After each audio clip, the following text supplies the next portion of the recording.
I stand for home ownership being put within reach of every Australian. I know a lot of people who are working really hard, but short of a miracle, they are never going to be able to afford to own their own homes. These people are my friends, my family, and what I fear, my children. Every Australian deserves the right to own their own home. It's such a source of security as we have our families and especially as we age. But when there is no bank of mum or dad, what are ordinary Australians supposed to do? How are they supposed to rent and save a deposit for a house? How is a single woman in her 60s supposed to get a home loan? And how are young people who are just entering the workforce feeling knowing that the average house costs around $1 million in most areas? We can do better as a country and as a government to put home ownership within reach of all Australians. I stand for women and children being safe from violence in their own homes. On average, more than one woman is murdered in Australia every week by their intimate partner. A further unknown and unimaginable number of women and children do not live in peace in their own homes. With such high statistics, I'm sure that many of you have experienced this firsthand, as have I. And you know that no one deserves to live in terror. We need an emergency response to rescue these women and children and to help them live independently but without financial ruin. We also need forward-thinking ideas such as social emotional education for all students from kindergarten to year 12. They need to learn how to have authentic power, how to manage their emotions, how to build and maintain healthy and respectful relationships that fulfill them. If we make good humans, we will make good families and we will make a good society. I stand for more opportunities for students from regional, rural, and remote areas.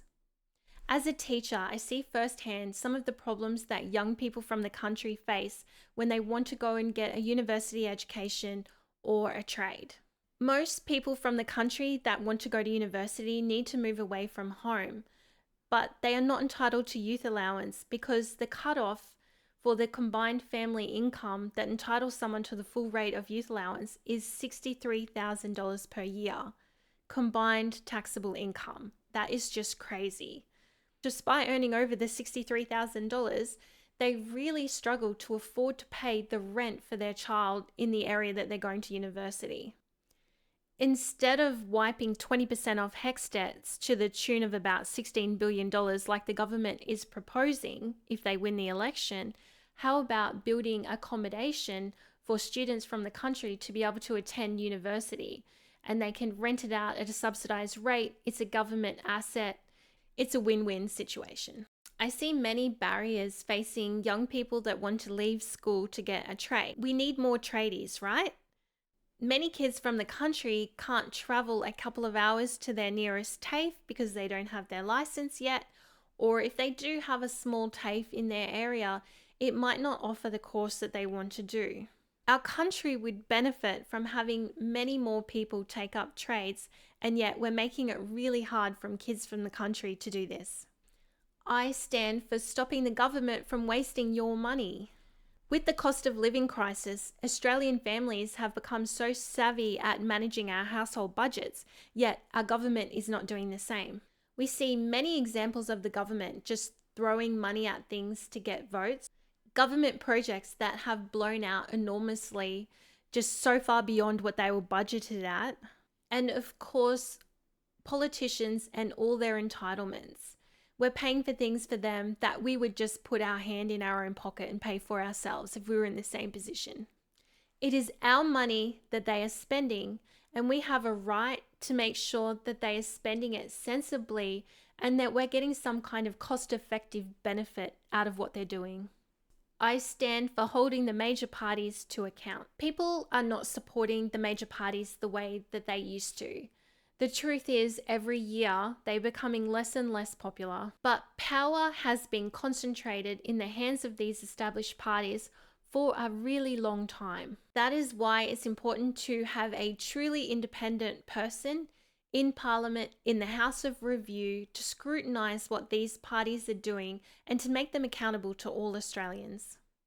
I stand for an average Australian representing other average Australians. I have spoken to a lot of people about my intention to run for the Federal Senate, and I've been really encouraged by their reaction. These are everyday Australians who are working, they have families, they're doing the best they can. They feel that politicians just really don't understand what it is like to live the life of an average Australian. They are sick of their antics and they simply do not trust them. They want someone who they can relate to, who will be authentic and genuine, and who will represent them in Parliament. The power is 100% in your hands. If you want change, then you can make it. Use your vote to elect someone who better represents you.